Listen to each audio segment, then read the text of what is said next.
Nah, yang materi yang pertama yakni ada pengertian manajemen persediaan yang akan disampaikan oleh Aisyah. Ada Teh Aisyah, mangga. Cek, ada suaranya nggak, Bil? Ada aman. Baik, terima kasih kepada moderator atas kesempatannya. Di sini saya akan memaparkan tentang pengertian manajemen persediaan.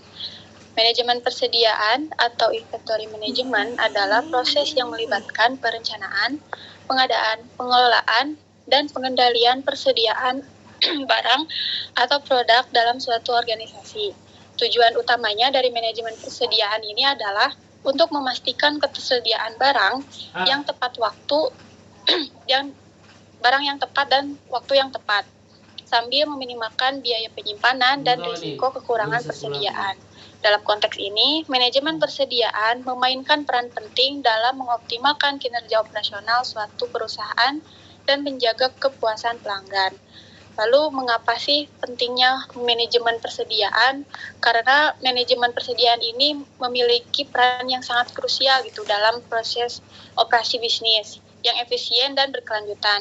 Persediaan yang terkelola juga dengan baik memastikan ketersediaan produk yang tepat pada waktu yang tepat, sehingga meminimalkan risiko kekurangan stok dan mengurangi biaya penyimpanan. Lalu pentingnya manajemen persediaan juga mencerminkan dalam dampaknya terhadap berbagai aspek bisnis, mulai dari kepuasan pelanggan hingga efisien operasional. Next, Adit.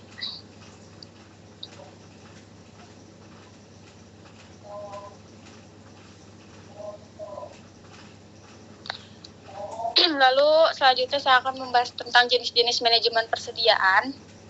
Ada beberapa jenis manajemen persediaan yang umum dikenal atau umum diketahui dalam praktek bisnis. Termasuk yang pertama ada manajemen persediaan bahan baku.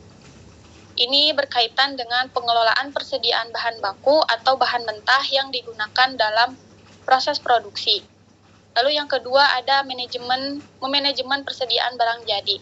Ini melibatkan pengelolaan persediaan produk yang telah selesai diproduksi dan siap untuk didistribusikan kepada pelanggan. Lalu yang ketiga ada manajemen persediaan barang setengah jadi. Ini berfokus pada pengelolaan persediaan produk yang sedang dalam proses produksi tetapi belum selesai. Lalu yang terakhir ada manajemen persediaan barang modal. Ini mengacu pada pengelolaan persediaan aset tetap seperti peralatan dan mesin yang digunakan dalam proses produksi. Sekian materi yang saya sampaikan, saya kembalikan lagi kepada moderator. Nah, terima kasih kepada Teh Aisyah yang telah menyampaikan materinya ya.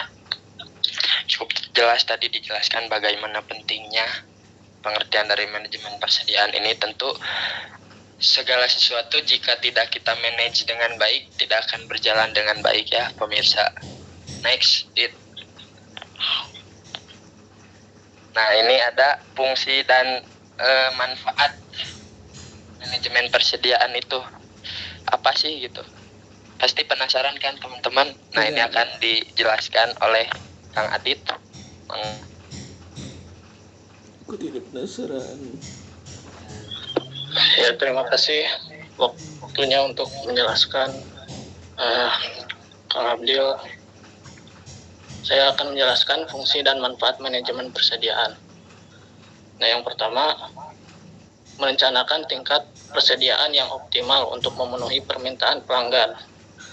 Jadi, dengan menganalisis permintaan pelanggan dan faktor-faktor pasar untuk menentukan tingkat persediaan yang optimal, sehingga perusahaan dapat memenuhi permintaan dengan efisien. Selanjutnya, mengkoordinasikan penggandaan, penyimpanan, dan distribusi barang. Jadi mengkoordinasikan proses penggandaan barang atau bahan baku dari pemasok dengan mempertimbangkan faktor seperti kualitas, harga, dan keandalan suplai. Lanjut, meminimalkan biaya penyimpanan dan risiko keuangan stok. Jadi mengoptimalkan tingkat persediaan untuk mengurangi biaya penyimpanan yang tidak perlu, termasuk biaya penyimpanan fisik dan biaya modal. Dan yang terakhir, meningkatkan efisiensi operasional dan responsibilitas terhadap perubahan pasar. Jadi menyelaraskan persediaan dengan permintaan pelanggan untuk meningkatkan efisiensi operasional secara keseluruhan. Nah, dan ini manfaat dari manajemen persediaan yaitu meningkatkan pelayanan pelanggan dengan memastikan ketersediaan produk yang tepat pada waktu yang tepat. Dan juga mengurangi biaya penyimpanan dengan mengoptimalkan tingkat persediaan. Lalu meminimalkan risiko keuangan stok dan gangguan dalam operasi bisnis. Dan yang terakhir meningkatkan profitabilitas perusahaan dengan mengurangi biaya persediaan dan meningkatkan efisiensi operasional secara keseluruhan. Latar belakang ada. Nah, yang selanjutnya ada faktor yang mempengaruhi persediaan. Yang pertama yaitu permintaan pelanggan. Yang kayak Abil tuh. Iya, yang kayak kepala. Tingkat permintaan pasar adalah faktor utama yang mempengaruhi tingkat persediaan yang diperlukan. Permintaan yang tinggi memerlukan persediaan yang lebih besar untuk memenuhi kebutuhan pelanggan, sementara permintaan yang rendah membutuhkan persediaan yang lebih kecil. Di laptop ada. Yang kedua ada lead time pemasok. Waktu yang dibutuhkan oleh pemasok untuk mengirimkan pesanan juga mempengaruhi tingkat persediaan yang diperlukan. Jadi lead time pemasok mengacu pada waktu yang diperlukan oleh pemasok untuk mengirimkan pesanan. Semakin lama lead time, semakin besar persediaan yang harus disiapkan perusahaan untuk menutupi periode ini. Pengelolaan lead time pemasok yang efisien dapat membantu perusahaan mengoptimalkan tingkat persediaan. Yang ketiga ada biaya penyimpanan. Biaya penyimpanan seperti biaya sewa gudang dan biaya asuransi juga harus dipertimbangkan dalam menentukan tingkat persediaan yang optimal. Biaya penyimpanan termasuk biaya sewa gudang, biaya asuransi, dan biaya lainnya yang terkait dengan menyimpan persediaan. Faktor ini penting dalam menentukan tingkat persediaan yang optimal karena mempengaruhi biaya operasional perusahaan. Pengelolaan biaya penyimpanan yang efektif dapat membantu perusahaan mengurangi beban finansial. Yang terakhir, yang keempat, ada risiko permintaan tidak terduga. Faktor-faktor seperti perubahan tren pasar atau peristiwa tak terduga dapat mempengaruhi tingkat persediaan yang diperlukan. Faktor-faktor seperti perubahan tren pasar atau peristiwa tak terduga dapat mempengaruhi permintaan pelanggan secara signifikan. Untuk mengatasi risiko ini, perusahaan perlu memiliki strategi yang fleksibel dan responsif, seperti memiliki cadangan persediaan tambahan atau mengembangkan sistem peringatan dini untuk mengantisipasi perubahan dalam permintaan pasar. Mungkin cukup sekian yang dapat saya sampaikan. Saya kembalikan kepada Abil moderator. Oke, terima kasih pada Kang Adit yang telah menjelaskan fungsi dan manfaatnya gitu. Tadi ada satu yang saya highlight gitu ya dari manfaatnya, yakni mempengaruhi kepuasan pelanggan. Itu benar teman-teman, waktu itu saya merasakan sendiri ya waktu pesan online gitu.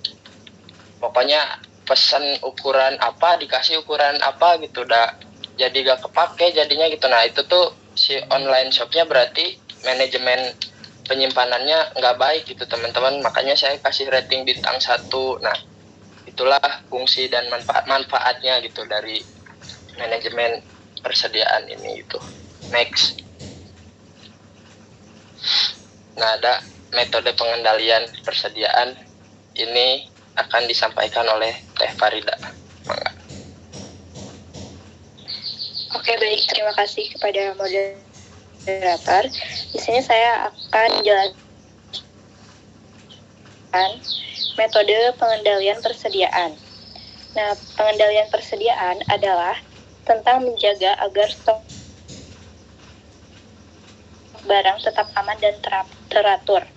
Nah, ini tuh penting agar kita tidak kehabisan barang atau memiliki terlalu banyak barang yang bisa merugikan bisnis kita. Ada beberapa metode pengendalian persediaan yang umum digunakan. Di antaranya, yang pertama ada sistem peringatan persediaan minimum, yaitu mengatur sistem peringatan otomatis untuk memberitahu ketika persediaan mencapai tingkat minimum tertentu yang harus pesan lagi. Misalnya, jika kita punya aturan bahwa minimal 100 sebelum jumlahnya turun di bawah 100. Yang kedua, ada metode ABC, yaitu membagi persediaan menjadi kategori A, B, C, dan berdasarkan nilai relatifnya, dan mengelola setiap kategori dengan cara yang berbeda. Nah, ini adalah cara untuk mengatur barang berdasarkan pentingnya. Barang yang sangat penting dan mahal dikategorikan A harus diawasi lebih ketat daripada yang kurang penting kategori B dan C. Nah, metode ABC ini membantu kita fokus pada barang yang paling berdampak pada bisnis kita. Yang ketiga ada teknologi RFID, yaitu menggunakan teknologi radio frequency identification untuk melacak dan mengendalikan persediaan secara real time. Ini tuh teknologi canggih yang menggunakan gelombang radio untuk pelacak barang. Setiap barang yang memiliki tag RFID, kita bisa tahu di mana mereka berada dan berapa banyak yang kita punya secara real time tanpa harus menghitungnya satu persatu. Next. Selanjutnya ada metode penentuan persediaan. Menentukan berapa banyak stok yang kita butuhkan adalah tentang menemukan keseimbangan yang tepat agar kita tidak kekurangan atau kelebihan barang. Ada beberapa metode yang digunakan untuk menentukan tingkat persediaan yang optimal, yaitu ada metode EOQ atau Economics Order Quantity, yaitu menentukan jumlah pemesanan yang ekonomis untuk meminimalkan total biaya persediaan yang termasuk biaya pemesanan dan biaya penyimpanan. Lalu ada metode Kanban. Nah, sistem pengaturan produksi yang menggunakan kartu atau Kanban untuk mengontrol aliran barang dalam proses produksi. Ini adalah sistem yang berasal dari Jepang yang menggunakan kartu atau sinyal visual untuk mengontrol produksi. Setiap kali sebuah bagian atau produk membutuhkan lebih banyak barang, mereka akan mengirimkan kartu Kanban yang memberitahu bagian lain untuk memulai produksi barang tersebut.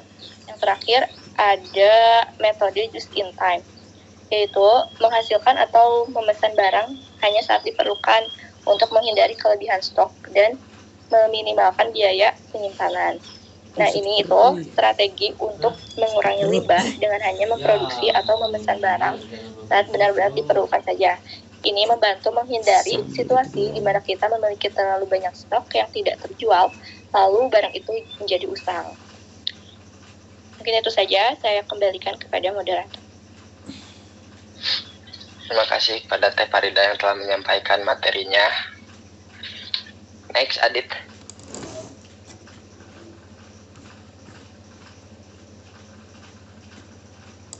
Nah, di sini ada biaya dalam persediaannya terdapat beberapa, yakni yang pertama ada yang namanya biaya pemesanan, yakni biaya yang terkait dengan proses pemesanan barang seperti biaya pengiriman dan biaya administrasi gitu, termasuk ongkir juga biasanya. Nah, terus ada biaya penyimpanan, biaya yang terkait dengan penyimpanan barang seperti biaya sewa gudang, biaya asuransi, dan biaya perawatan. Itu kan menyewa gudang juga perlu biaya gitu. Terus ngurus barang-barangnya gitu, perawatannya kan perlu bayar karyawan, biaya gitu kan. Nah, kemudian biaya kekurangan stok, biaya yang timbul akibat kekurangan stok seperti hilangnya penjualan atau hilangnya pelanggan gitu, kayak yang tadi di materi Adit gitu, biasanya diakibatkan dari pergantian tren di masyarakat gitu, menyebabkan hilangnya pelanggan atau pembeli itu. Nah, next.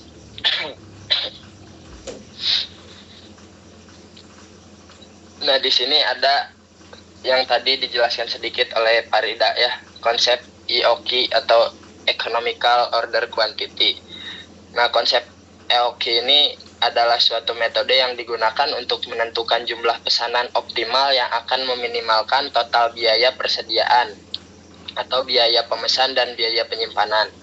Nah, konsep ini didasarkan pada hubungan antara biaya pemesanan, biaya penyimpanan, dan tingkat permintaan. Dengan menggunakan metode ini, perusahaan dapat mengidentifikasi ukuran pesanan yang paling ekonomis untuk memaksimalkan efisiensi penyimpanan mereka gitu. Nah, next.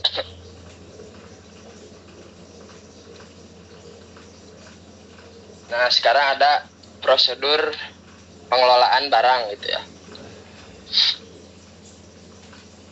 Yang pertama ada penerimaan barang, pemeriksaan dan penerimaan barang dari pemasok. Jadi barang yang kita terima gitu dicek dulu baik enggaknya, ada yang jelek atau enggak gitu.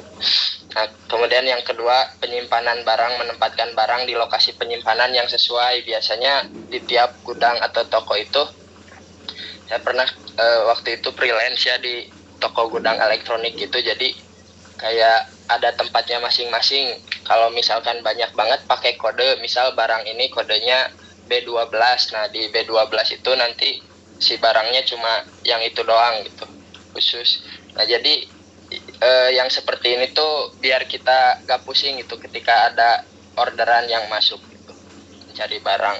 Kemudian pengeluaran barang, nah ini pengeluaran barang ini ketika memproses permintaan pelanggan gitu. Misal permintaan barang A, nah nanti pengeluaran barangnya ya harus yang A, kemudian dicatat barang yang keluar itu tercatat dengan baik gitu. Kemudian pemantauan persediaan, melakukan pemantauan secara teratur terhadap persediaan. Nah ini apakah kayak tadi yang saya ceritain gitu, ketika pesan online pas saya chat ke adminnya tuh, Min, kenapa cek saya teh ya, kenapa saya pesannya S dikirim yang M, lupa kak cena, yang S-nya stoknya habis, kenapa tuh gak konfirmasi? Iya kak, maaf ya, jadi Mimin kirimnya yang M cena. Nah yang kayak gitu tuh harus sebisa mungkin kita hindari ya, atau perusahaan-perusahaan besar hindari gitu, untuk memaksimalkan kepuasan pelanggan gitu. Makanya pemantauan persediaan ini harus dilakukan gitu. Apakah stoknya masih ada, apakah enggak gitu. Kemudian yang terakhir, penanganan retur atau mengelola barang yang rusak atau tidak sesuai pesanan.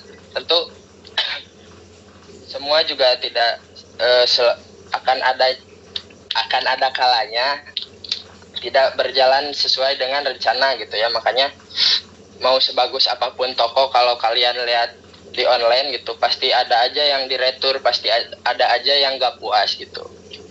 Mungkin sebelum disudahi ini, karena sudah tidak ada slide lagi ya, ini lupa Bu, ada yang belum dimasukin ya, kenapa sih gitu manajemen persediaan ini ada di ekonomi syariah gitu ya. Karena Allah Subhanahu wa Ta'ala juga berfirman di dalam surat At-Taubah ayat 35 gitu, yang artinya pada hari ketika emas dan perak itu dipanaskan dalam neraka jahanam, lalu disetrikakan pada dahi, lambung dan punggung mereka, seraya dikatakan, inilah harta yang dahulu kamu simpan untuk diri sendiri, tidak diinfakkan, maka rasakanlah dari apa yang kamu simpan. Nah, manajemen persediaan dalam Islam ini pada hakikatnya mengharamkan ihtikar gitu, atau menimbun barang. Mazhab Imam Syafi'i dan Hambali itu mendefinisikan ihtikar sebagai tadi menimbun barang gitu, menimbun barang yang telah dibeli pada saat harga bergejolak tinggi untuk menjualnya dengan harga yang lebih tinggi pada saat dibutuhkan oleh penduduk setempat lainnya. Nah kayak gitu tuh tidak boleh ya, karena membahayakan bagi hajat dan kepentingan masyarakat umum. Nah makanya di dalam Islam juga diatur mengenai manajemen persediaan ini gitu. Nah oke, mungkin hanya itu saja dari kelompok kami. Terima kasih teman-teman telah mendengarkan. Mungkin sebelum nanti disimpulkan dan ditutupkan, saya buka sesi diskusi atau tanya jawab, atau ada yang ingin menambahkan, mengkoreksi, mangga boleh.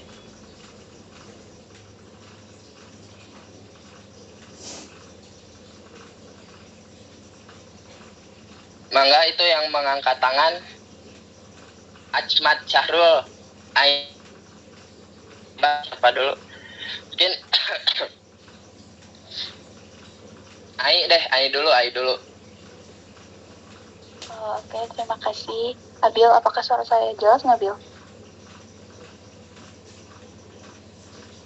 Jelas banget, Ai. Oke.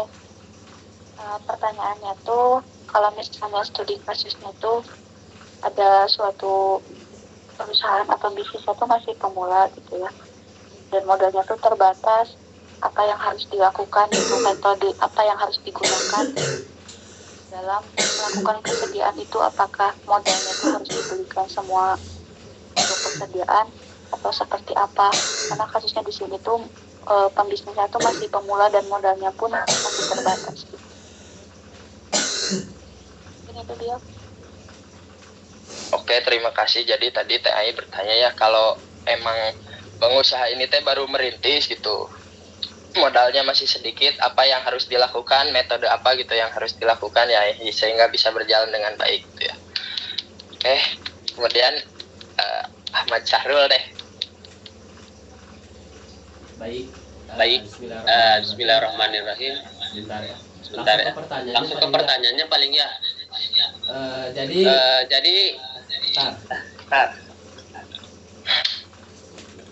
Apa sih, Bay?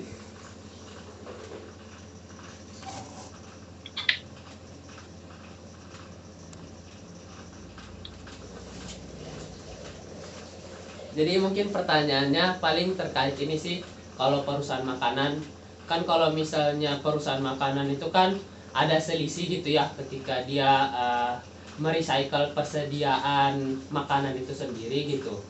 Kalau misalnya kasusnya kayak perusahaan makanan di Amerika kan rata-rata dibuang, dan itu mungkin tidak mencerminkan syariah banget gitu ya. Pertanyaannya, kalau misalnya perusahaan makanan gitu tuh manajemen persediaan pendekatan syariahnya gimana gitu? Apakah emang harus dibuang untuk cycle persediaan itu sendiri, atau memang dibagi-bagiin aja gitu ya, tapi dengan feedbacknya akan perusahaan itu rugi gitu tanpa keuntungan? Itu aja sih.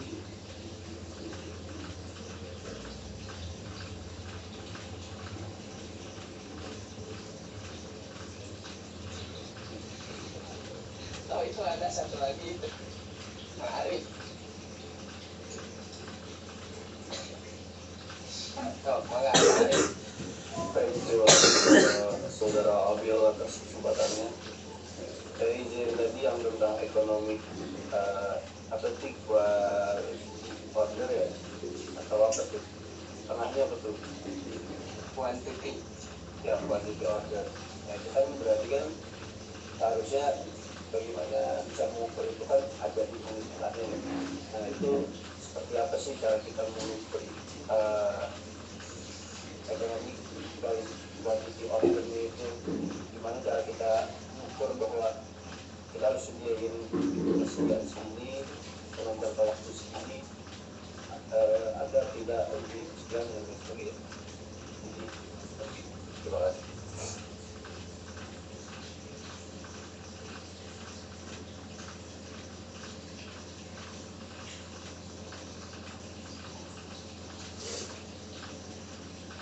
Oke, terima kasih kepada Kang Arif. Pertanyaannya sangat berbobot gitu ya. Jadi bagaimana cara mengukur dengan konsep IOQ yang tadi gitu ya, hitungannya gitu. Karena di kelompok kita itu memang sengaja tidak dimasukkan gitu ya. Tapi dengan pertanyaan ini maka nanti insya Allah dibahas gitu ya. Ini nggak ada lagi ya, maka dengan pertanyaan-pertanyaan yang tadi izinkan kelompok kami menyiapkan dulu jawabannya ya Bu. Mungkin saya serahkan kepada Ibu dulu selaku dosen untuk mengkoreksi atau mungkin menyampaikan pendapat. Terima kasih. Ini bisa ditutup dulu nggak PPT-nya? Coba di on cam dulu ya. Nah, yang lainnya. Saya tunggu ya, kalau belum pada online saya nggak akan tulis.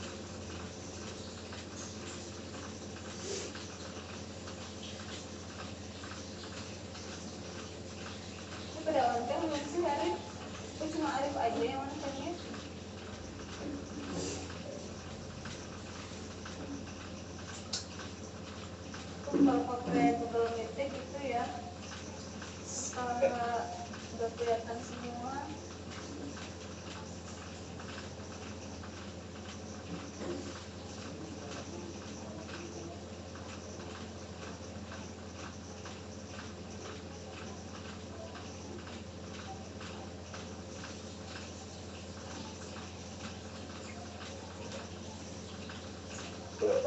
Game. Ini kenapa pada pakai kartun? Pakai wajah sendiri aja. Aku belum mandi tuh, katanya yang malu. Ya nggak kelihatan kalau pakai filter. Ya, udah kok. Beauty. Oke, terima kasih kelompok 4 ya. Kelompok 4 tadi sudah menyampaikan materi terkait dengan manajemen persediaan. Seperti sudah saya sampaikan di pertemuan sebelumnya bahwa manajemen persediaan ini merupakan salah satu dari manajemen kerja yang penting bagi suatu perusahaan ya. Sudah disampaikan oleh kelompok 4 terkait dengan persediaan itu apa ya. Jadi kalau bahasa masyarakat kebanyakan itu biasanya persediaan itu disebut dengan stok gitu ya. Jadi stok itu kalau kita bahasa akuntansi dan bahasa ekonominya itu disebutnya persediaan. Nah, kenapa persediaan ini menjadi hal yang sangat penting untuk dikelola oleh perusahaan? Tentu saja ini untuk mendukung atau menunjang dari tujuan perusahaan itu sendiri ya, agar perusahaan itu bisa berjalan dengan lancar. Nah, seperti kita tahu juga bahwa ada beberapa jenis perusahaan ya, ada perusahaan dagang, ada perusahaan manufaktur, ada juga perusahaan jasa. Nah, bagi perusahaan dagang, persediaan ini atau stok barang itu penting untuk dipantau, termasuk kepada jenis dan jumlahnya ya. Jadi tidak hanya jumlahnya tapi jenisnya saja, supaya ketika dibutuhkan oleh konsumen atau dibeli oleh konsumen barang itu tersedia. Jadi tidak seperti tadi April ya, ketika dipilih misalnya belanja Shopee, di pilihannya itu ada tapi ternyata stoknya kosong. Nah, itu contoh untuk perusahaan dagang ya, di sistemnya masih tersedia ternyata faktanya itu stoknya itu kosong, itu menunjukkan bahwa perusahaan dagang tersebut belum memiliki pengelolaan persediaan atau pengelolaan stok yang cukup baik ya. Nah, kemudian bagi perusahaan manufaktur itu kan perusahaan pabrik ya, seperti misalnya pabrik makanan atau pabrik minuman, pabrik tekstil ya. Itu kan perusahaan yang fungsinya itu dia mengubah bahan baku menjadi barang jadi. Misalnya perusahaan makanan, kue, sekarang kue nastar ya, bahan baku itu kan yang menjadi persediaan itu adalah misalnya terigu, telur ya, kemudian apalagi ya, keju, coklat. Nah, itu kan menjadi atau merupakan bahan baku yang menjadi persediaan bagi perusahaan kue tersebut untuk membuat kue. Atau misalnya pabrik tekstil itu bahan bakunya misalnya ada kapas, kemudian ada bahan kimia ya, ada pemutih. Nah, itu kan bahan-bahan baku yang diperlukan untuk proses membuat tekstil.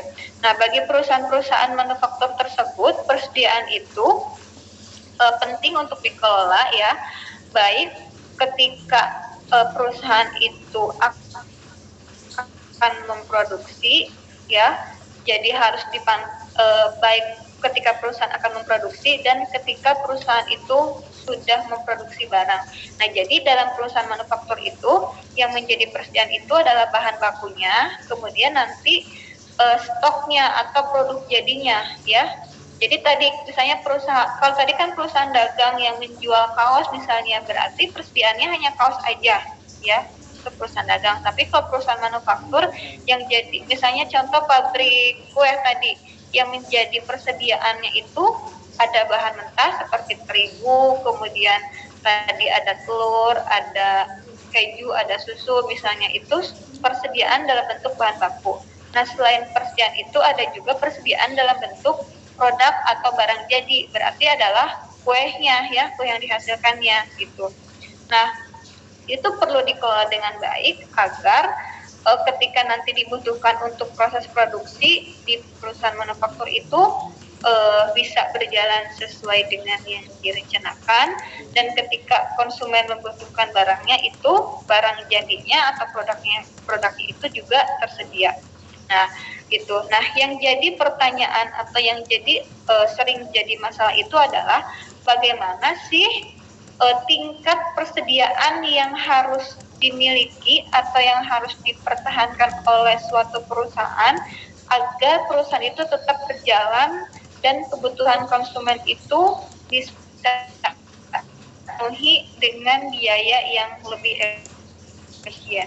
Nah, di sini jadi yang harus diperhatikan itu berapa sih tingkatnya ya? Tingkat itu kan berarti ada jumlah yang harus dipenuhi oleh perusahaan agar persediaannya itu aman, tapi dengan biaya yang dikeluarkannya itu efisien.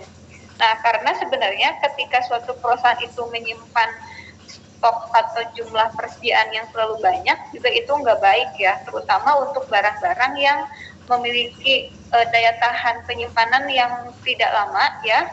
Kalau misalnya terlalu lama disimpan, otomatis itu akan menyebabkan kualitas persediaan bahannya itu akan menjadi berkurang, akan menjadi menurun. Nah, itu tentu saja nanti akan berakibat juga kepada perputaran persediaan itu terlalu lama dan banyak juga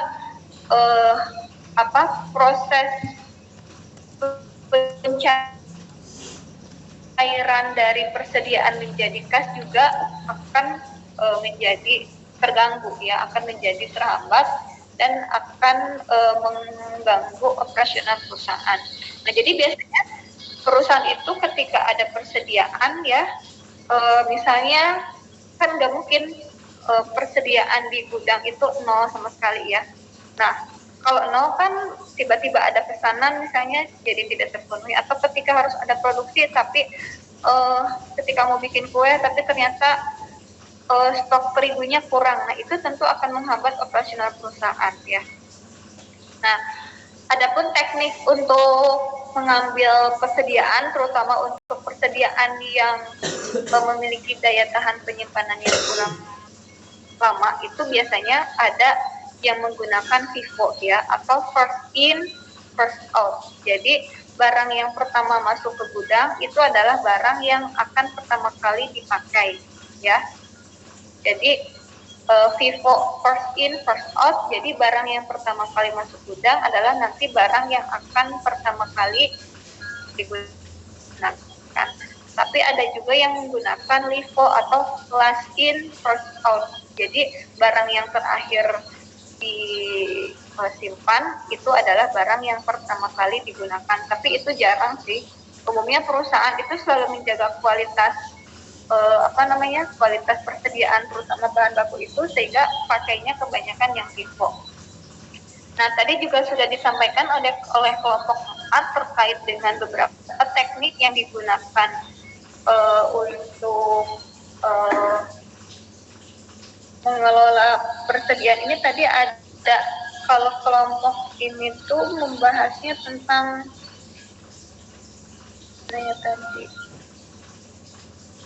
ada 3 ya, atau berapa tadi kelompok?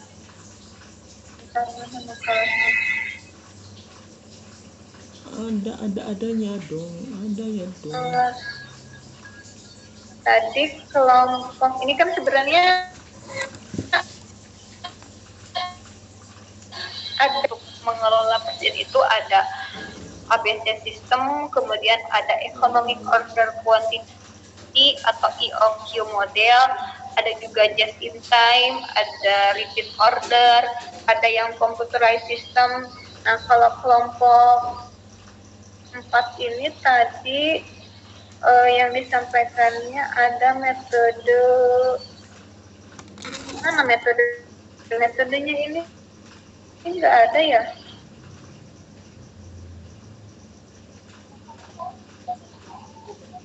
Di sekilas Bu yang kata Tadi ekonomi. disampaikan cuman EOQ aja ya? Iya Bu. Tadi saya dengar EOQ aja, bener nggak? Metode ASC, just in time. Benar gak Bil? Iya, cuman ini juga di makalahnya hanya penjelasannya hanya sebaris-sebaris aja ya. Jadi sebaiknya ini dilengkapi ya, enggak hanya sekilas-sekilas ini, karena untuk tahu bedanya perhitungan dengan pakai ABC sistem itu gimana, dengan pakai LQ itu gimana ya.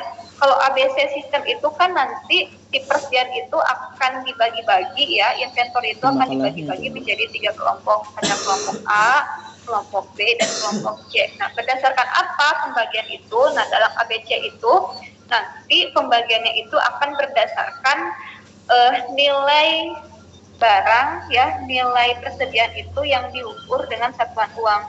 Jadi biasanya yang kelompok A itu adalah kelompok yang nilainya itu paling tinggi ya, yang paling mahal, kelompok A. Kemudian kelompok B yang paling yang di bawah nilainya di bawah kelompok A. Kemudian yang C itu yang paling rendah nilainya. Jadi itu dibagi berdasarkan nilai yang dihitung dengan satuan uang. Nah, kemudian ada metode economic order quantity atau EOQ. Nah, kalau EOQ itu nanti akan diukur berapa jumlah pesanan ya dalam unit. Nah, nanti persediaan itu akan dihitung dengan menentukan berapa besarnya ukuran pemesanan bahan atau barang yang optimal.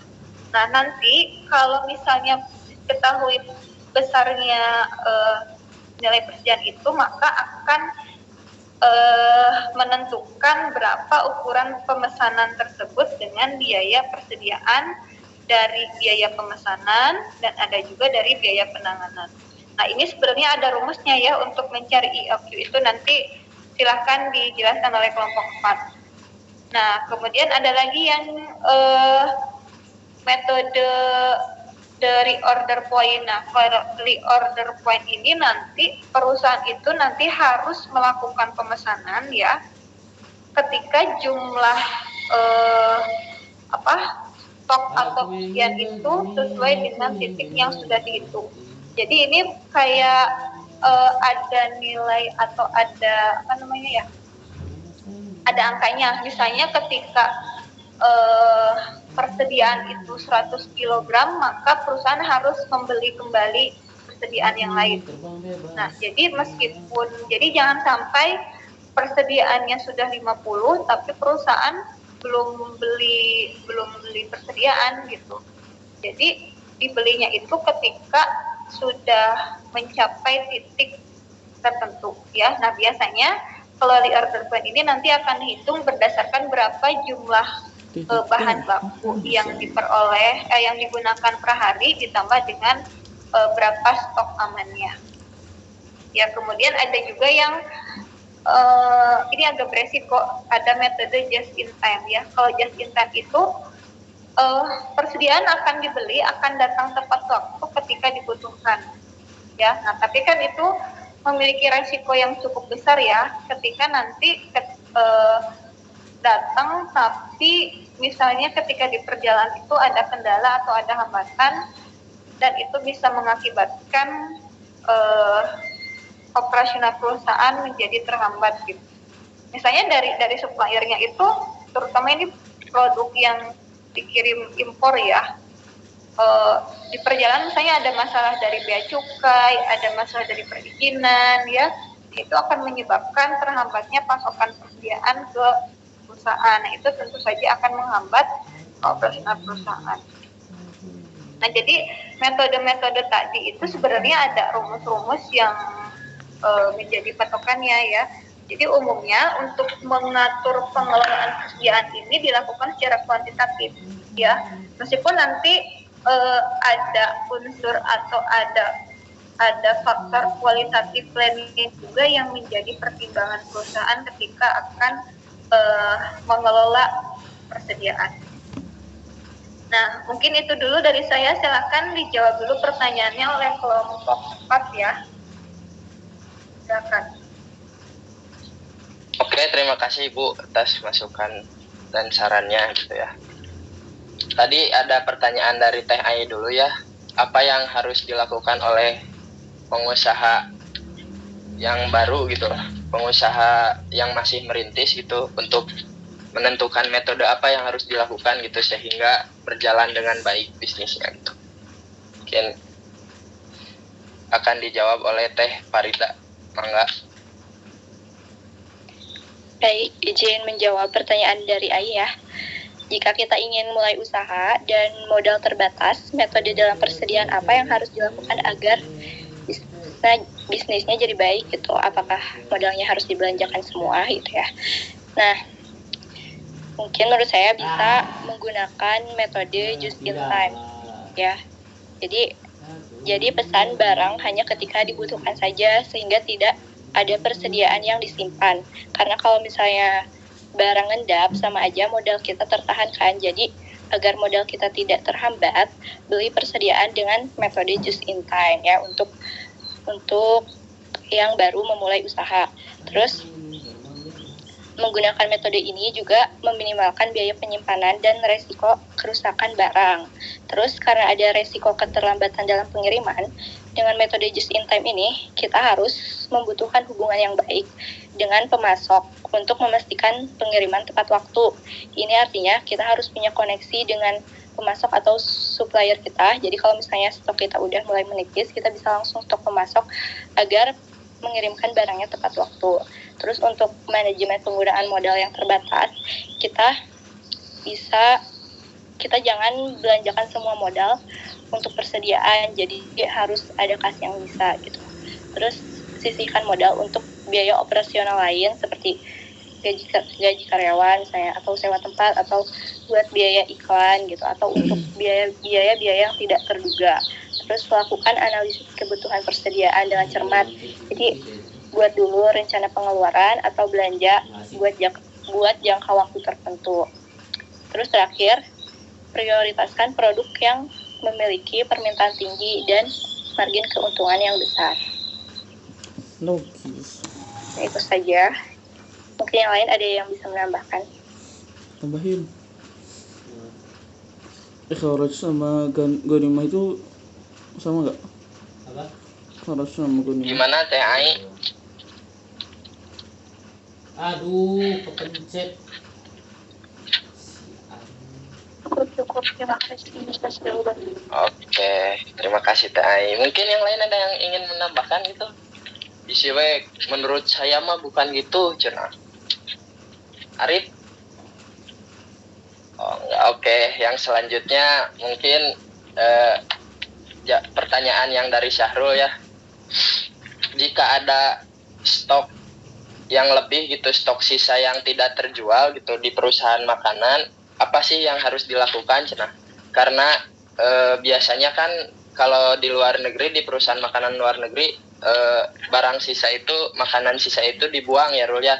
Tapi itu kan tidak sesuai syariat. Nah, maka apa yang harus dilakukan? Apakah dibagikan secara cuma-cuma atau dibuang gitu? Atau gimana? Mungkin akan dijawab oleh Teh Aisyah. Mangga.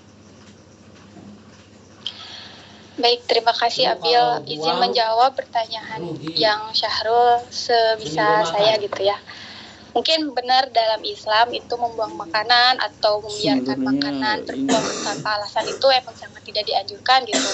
Karena nantinya mubazir gitu. Membuang makanan juga dianggap sebagai kayak pemborosan, terus bertentangan sama agama Islam. Mungkin ada beberapa metode yang bisa diambil oleh perusahaan yang biasanya digunakan gitu agar tidak terjadi hal-hal yang seperti tadi makanan mubazir dalam Islam gitu. Yang pertama itu kayak manajemennya persediaannya lebih kayak di sistem PO misalkan gitu, untuk mengatur Sistem persediaannya. Jadi ada yang order langsung dipesan untuk meminimalisir hal-hal yang terbuang atau segala macam gitu. Persediaannya dengan persediaan atau memperbarui secara teratur untuk menghindari akumulasi barang yang tidak terpakai. Lalu yang kedua yang kedua itu mengatur penjualan dan promosi. Jadi kita promosi dulu, jangan dulu belanja atau apa, kita lihat dulu pesanannya ada berapa yang masuk, lalu kita bisa dibuat agar meminimalisir hal-hal yang tidak diinginkan yang tadi. Lalu yang ketiga, apabila terjadi kelebihan stok atau tidak terjual, itu bisa bekerja sama dengan organisasi amal atau ke panti asuhan, kita bisa dikasih gitu ke organisasi amal tersebut, bekerja sama, lalu bisa mendistribusikan makanan yang masih layak konsumsi kepada orang-orang yang membutuhkan. Lalu yang keempat, bisa mengolah ulang makanan jika mungkin, tapi itu makanannya yang masih layak konsumsi namun mendekati tanggal kadaluarsa menjadi produk yang dapat disimpan lebih lama atau dijual dengan harga diskon untuk yang tadi hal-hal yang tidak diinginkan. Lalu yang terakhir itu ada evaluasi dan analisis. Apabila hal-hal itu terjadi, kita harus menganalisis perusahaan kita, apa yang harus diperbarui dan apa yang harus ditingkatkan.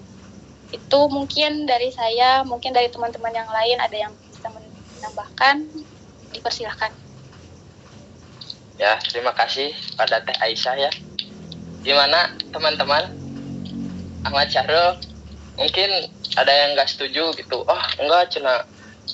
Kalau menurut syariat Islam cina meren mungkin harus dibagi-bagiin, kata Yusuf Mansur juga gitu ya. Maka akan berkali lipat nanti omsetnya. Bisa ada yang kayak gitu. Ahmad Syahrul gimana? Arif mau nambahin. Bayu. Silakan Bayu. Tadi mengangkat tangan. Saya cuma pengen menanggapi kan. Kalau yang tadi kan yang ditanya Ahmad Syahrul kan sistem PO kan. Jadi kayaknya sulit gitu kalau misalkan restoran untuk sistem PO gitu tuh. Kecuali mungkin yang delivery online gitu kan. Nah, terus kalau misalkan untuk ke yayasan amal tuh apakah maksudnya etis nggak sih gitu, kayak kita tuh ngasih barang sisa gitu istilahnya gitu. Terus apa sih namanya, apa lagi kan lupa. Terus apa lagi ya gitu aja lah, saya lupa satu laginya. Terima kasih Ahmad Bayu. Mungkin mau ditanggapi lagi sama JP. Ya, tujuan gua semua harus berperang, bro. Perang pikiran. Mana ada kalian diam-diam, kadang-kadang setelah gua memicu. Katanya kalau yang disebutin JP gitu, sistem PO ngelihat yang pesen dulu gitu, bakal susah diterapin kayak di restoran gitu. Masa ada yang datang cenah, nanti teh mau pesen makan, PO dulu Pak, pesan berapa besok pesanannya datang gitu. Nggak bisa, susah katanya. Gimana? Restoran ya.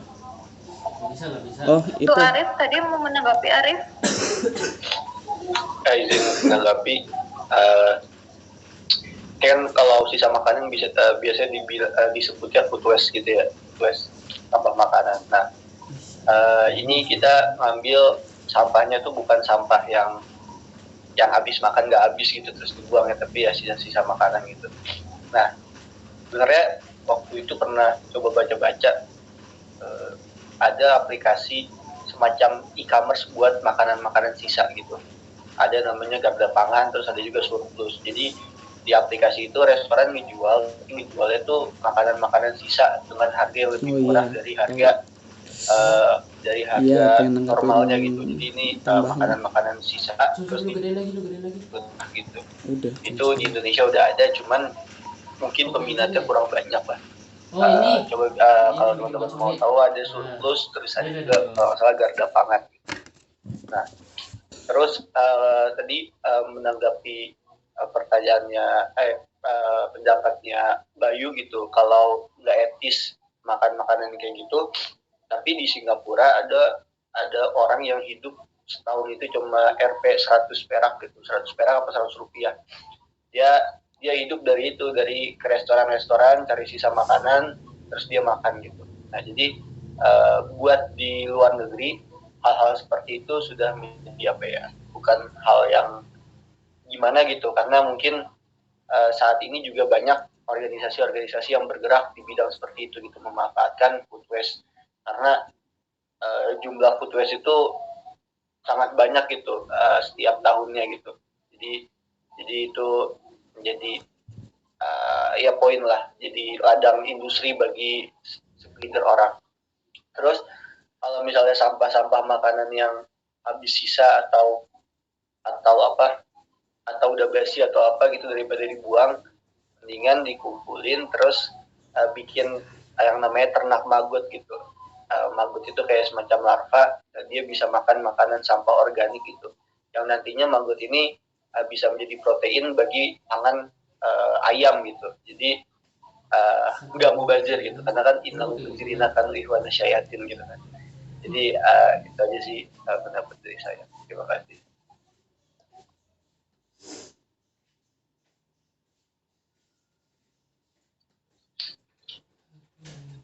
Terima kasih pada Arif ya yang sudah menambahkan tadi pendapat dari Bayu katanya gak etis gitu ya. Bukan masalah etis gak etis, tapi malah kalau dibuang mubazir, temennya setan gitu ya Arif. Terus tadi banyak juga yang ditambahkan oleh Arif. Kadang kan Gimana Ahmad? nggak pakai kadang etis kan nggak di ini ya, bila kadang etika Iya. lagi biar yang penting butuh atau nggak Iya. butuh gitu ya. Iya, MK aja ditabrak. Sap, Bayu ada mau ditanggapi lagi? Ya untuk ya mungkin ada ladang industrinya lagi seperti yang Arif katakan. Tadi saya baru ingat kalau misalkan kenapa perusahaan mungkin membuang makanan tuh, mungkin salah satunya itu ini menjaga kualitas.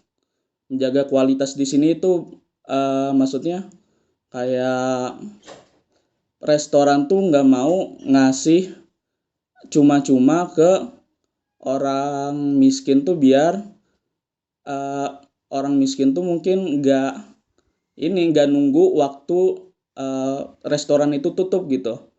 Nanti kan otomatis orang-orang banyaknya itu kan nunggu restoran tutup lah biar saya dapat lebih banyak makanan gitu, walaupun mungkin kurang fresh gitu. Dan untuk yang Arif tadi tambahin untuk ternak larva tuh ya idealnya sih gitu ya, maksudnya dimanfaatkan. Cuman restoran mana sih yang pengen ini apa sih namanya bisnisnya menyajikan makanan juga menyajikan apa namanya ternak larva gitu, misalnya gitu. Terima kasih.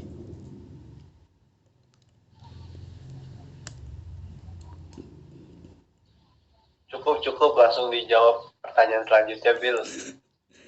Mampus lu, Wir. Iya, pertanyaan selanjutnya tadi boleh diulang Arif, gimana? Ya itu cara mengukur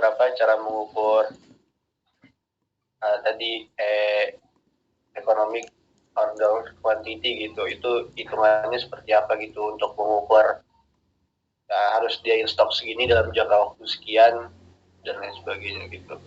Itu hitungannya, metodenya seperti apa.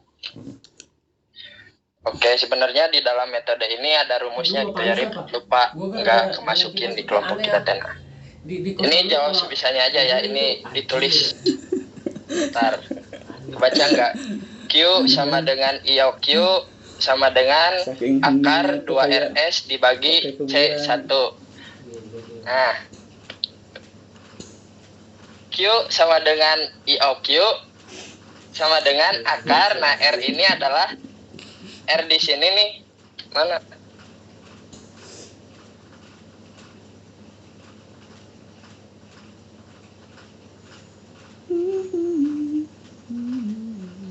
On cam Bill, on cam.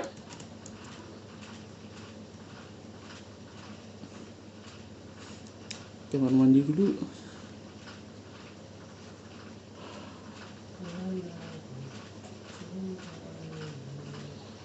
Bill.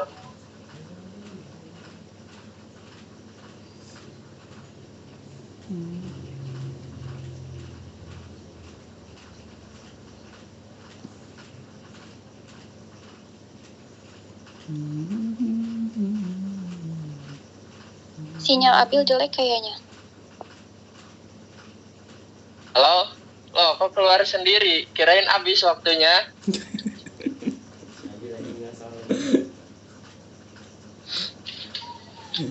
Maaf teman. Masa.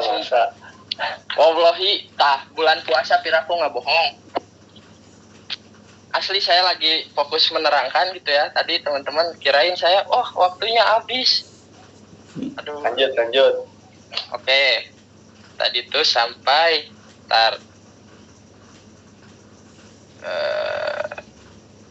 Tadi baru di awal putus-putus.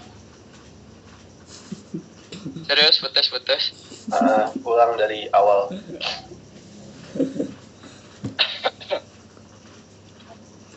Oke, sebentar ya. Rumusnya tuh Rip, Q sama dengan IOQ sama dengan akar 2RS dibagi C1. Nah, untuk si penjelasannya yakni coba tulis di otak lah Rip ya. Soalnya ini takut kayak tadi kalau pakai kamera belakang. Sebenarnya ngejelasinnya takutnya tadi for close. Dibantu share screen.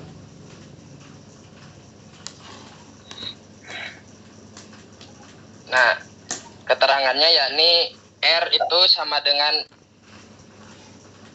nah itu benar. Nah, R itu sama dengan jumlah permintaan setahun atau jumlah barang yang dibutuhkan dalam setahun. Kemudian yang S itu adalah biaya pemesanan per pesanan atau ordering cost per order. Nah, kok P1 sih? Iya, P1 itu adalah biaya atau inventory carrying cost. Nah, contohnya misal ini saya juga udah ada hitungannya Rip sama, cuman nggak apa-apa pakai yang Arif aja tuh. Misal EQQ sama dengan 2 dikali misal jumlah permintaan per tahun atau setahunnya itu jumlah barangnya ada 240.000 gitu ya. Dikali biaya pemesanan per pesanan dikali 150.000. Nah, dibagi P1 biaya penyimpanan. Nah, intinya itulah, saya juga ini teh baru ini gitu Bu. Nah, maka yang harus dibelanjakan itu sebesar 12.000 unit gitu. Biar minimal maksimal. Mungkin Arif sendiri udah mengerti yang bertanyanya. Boleh dijelasin Arif?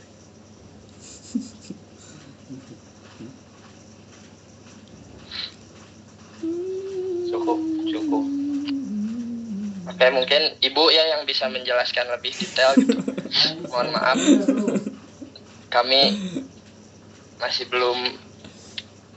banyak kurangnya gitu ya. Ya. Oke. Ini ada Ibu.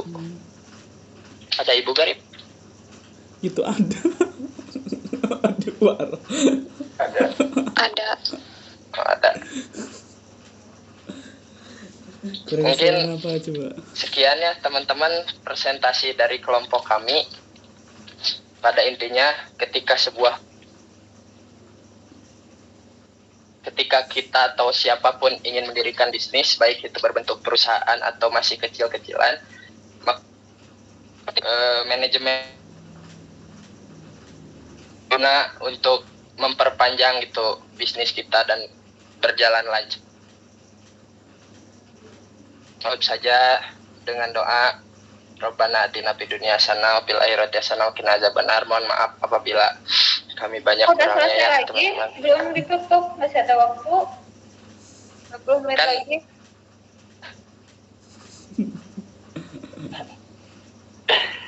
Apa lagi, Bu?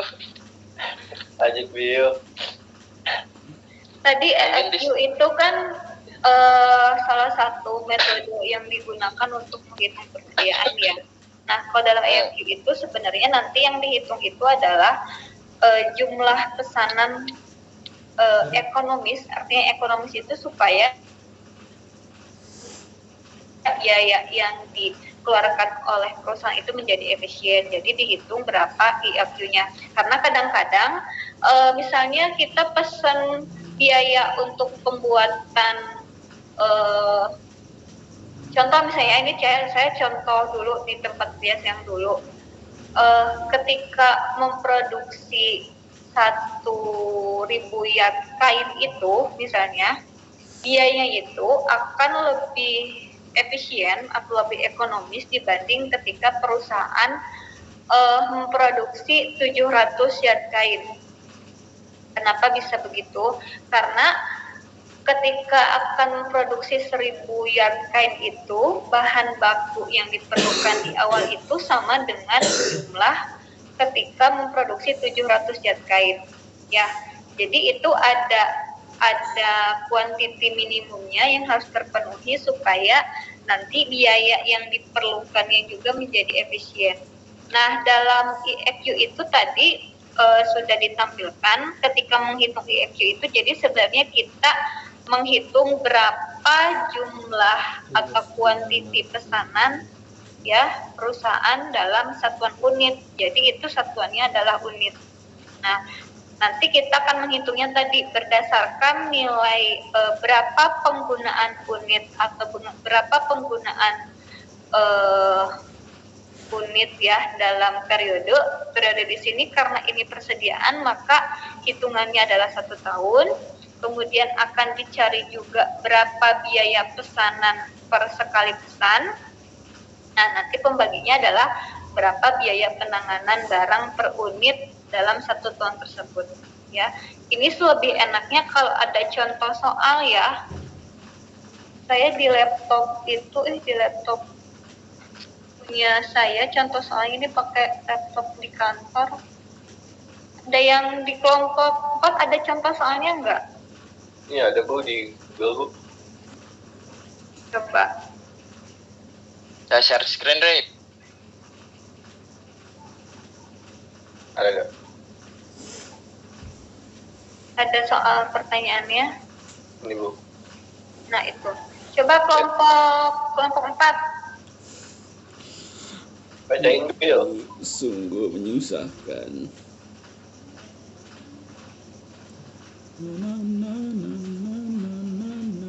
PT Maju Jaya pada tahun yang akan datang membutuhkan bahan baku sebanyak 240.000 unit. Harga bahan baku per unit adalah 2.000. Biaya pesan untuk setiap kali melakukan pemesanan sebesar 150.000. Sedangkan biaya penyimpanan sebesar 25% dari nilai rata-rata persediaan. Nah, maka yang diminta di sini adalah yang pertama, berapa jumlah pemesan yang paling ekonomis. Yang kedua, berapa kali pemesanan yang harus dilakukan dalam setahun. Kemudian yang C, yang ketiga, berapa hari sekali perusahaan melakukan pemesanan.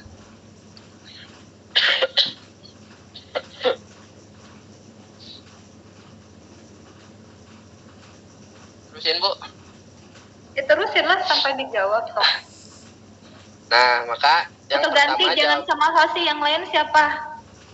Oke. Gantian, siapa? Aisyah atau siapa tadi satu lagi? Sama aku aja, Bu. Ya boleh.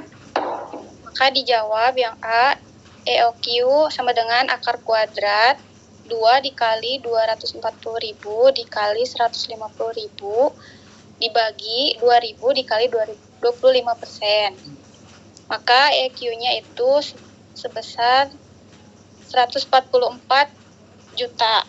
Maka EQ yang harus dipesan oleh perusahaan yaitu 12.000 unit. Lalu yang B, pemesanan yang dilakukan dalam setahun 240.000 dibagi 12.000 sama dengan 20 dikali pemesanan. Yang C, jika 1 tahun sama dengan 360 hari, maka pemesanan dilakukan sama dengan 360 hari dibagi 20 sama dengan 18 hari. Faktor yang harus diperhatikan 18 hari sekali ya. Nah, jadi dari perhitungan IFU itu nanti kita bisa mengetahui berapa jumlah unit yang diperlukannya ya tadi.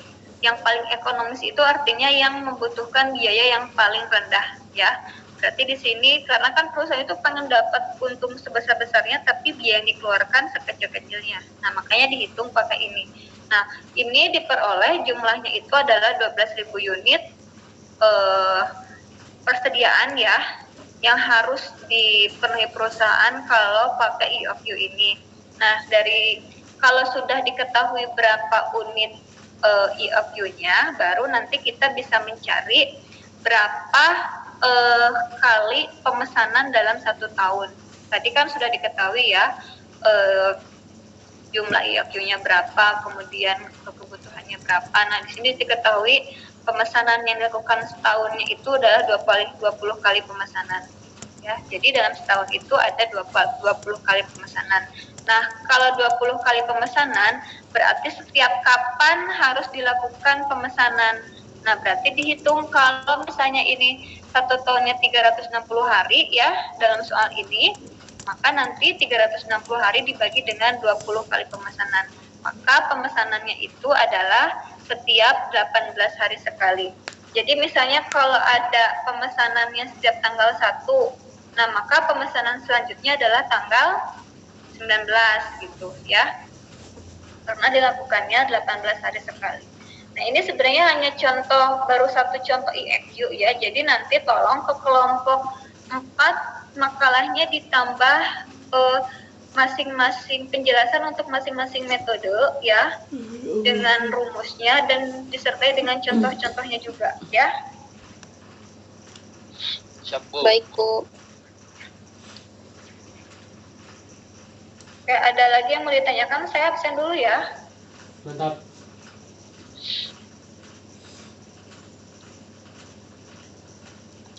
Kage Hunsin.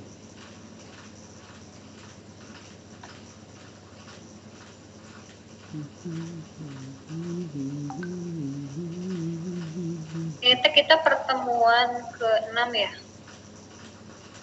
Oh, enggak. Nah, ini kelas 1.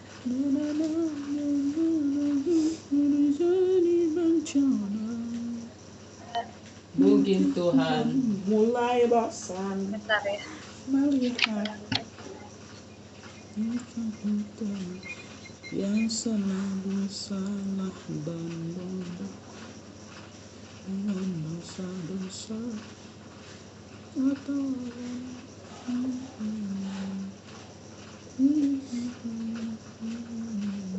Hamam Afif, Ibu.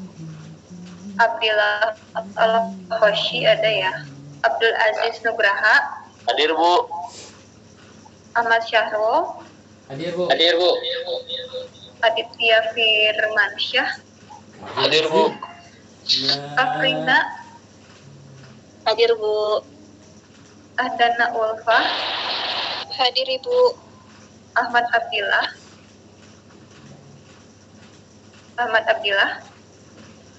nggak ada. Ahmad Bayu ada ya. hadir Ahmad Dairobi, Hadir, Bu. Ahmad Rafi Ar-Rashid, asik Ahmad Rafi ada Rafi, Ahmad Sohibul Mikail, Hadir, Ibu. Ahmad Taufik, Hadir, Bu. Ainur Balkis, Hadir, Bu. Ainur Endah, Hadir, Bu. Aisyah Juliani Putri, Hadir, Bu. Ahli Sidki,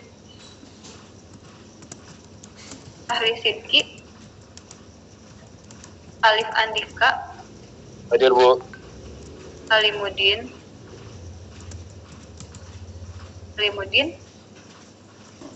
Alia Rahma, Alia ada, Alia keluar katanya Bu. keluar apa? Keluar enggak kuliah lagi. Oh, Ameliani, Hadir, Bu. Andre Fahreza,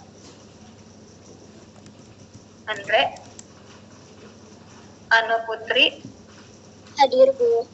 Anissa Fadila, Hadir Ibu. Ari Maulana, Total tuh bahasa Inggrisnya apa? Arif Rahman, ya, Hadir Bu. Arif Rahmatullah, Hadir Bu. Arjun Ibnu, Arjuna, Hadir Bu. Ayu Cahyati, Baitur Ridwan, Hadir Bu. Bentar. Bakri Nur Lubis, Pakai bahasa Bambang. Indonesia kali. Biasanya Bambang kalau saya manggil Bakri suka jawab. Sekarang Bu, enggak. tadi mikrofonnya juga udah dibuka tapi Bakri. Bambang, ada ya. Dina Rahayu, Hadir, Bu. Dini Komalasari, Hadir, Bu. Aduh, gelisah gitu gua. Dina Kenapa ya? Gua Nur gelisah gitu, Hairunisa, Kurang Hadir, Bu. Diva Salsabila, Hadir, Bu. Sepakat. Elang Kasyidi. Elang ada? Ada. Fahmi, Elang Fahmi, ada. Fahrul Afriansyah, Hadir Bu. Faiz, Kalian lagi main ini. Hadir Bu. Farida, Hadir, Bu. Paras, Hadir Bu. Farel nggak ada? Fauzan? Hadir Bu. Hadir Bu. Ada. Farel ada? Ada Bu. Oke.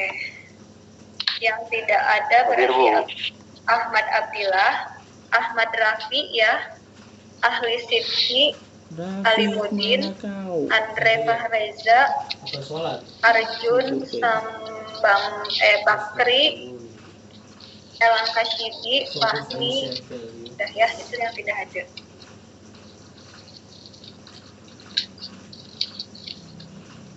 Oke, ada yang ditanyakan lagi?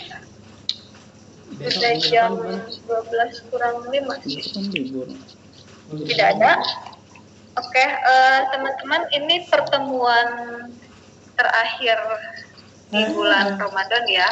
Minggu depan, insya Allah kita sudah Lebaran. Jadi minggu depan kuliahnya libur. Kalau ada yang mau kuliah, silahkan kuliah sendiri. Kalau saya mau libur juga. Saya mau libur karena Lebaran. Tapi minggu depannya, kalau di kalender akademik itu kita libur sampai hari Senin tanggal berapa tuh ya? Enggak lucu 11 ya Bu. Tanggal 16 ya, jadi mulai masuk kantor dan kuliah itu efektif tanggal berapa ya? Tanggal 16 ya, tanggal 16 masuk, jadi libur itu sampai hari Senin tanggal 15. Nah, jadi kita kan kuliah hari Rabu, diharapkan nanti mudah-mudahan kita kuliah seperti biasa di kelas lagi ya hari Rabu sesudah Lebaran. Jadi mudah-mudahan semuanya udah kembali lagi ke Bandung ya. Kayaknya emang harus Karena kita online-nya sudah minggu ini ya. Itu saja mungkin untuk pertemuan hari ini. Terima kasih atas kehadiran teman-teman. Mohon maaf lahir batin. Selamat Hari Raya Idul Fitri, selamat Lebaran semuanya. Mudah-mudahan sehat, kembali ke Bandung yang luar kota nanti tepat waktu ya. Kalau yang belum mudik, mudah-mudahan mudiknya nanti bermacet-macet harus dinikmati ya. Momen Lebaran itu kapan lagi macet-macetnya. Ya, mudah-mudahan semuanya sehat. Salam bakti saya untuk orang tua di rumah. Terima kasih. Bila taufiq wal hidayah. Wassalamualaikum warahmatullahi wabarakatuh. Waalaikumsalam warahmatullahi wabarakatuh. Nah, oke, terima kasih ya semuanya. Saya pamit duluan. nggak boleh.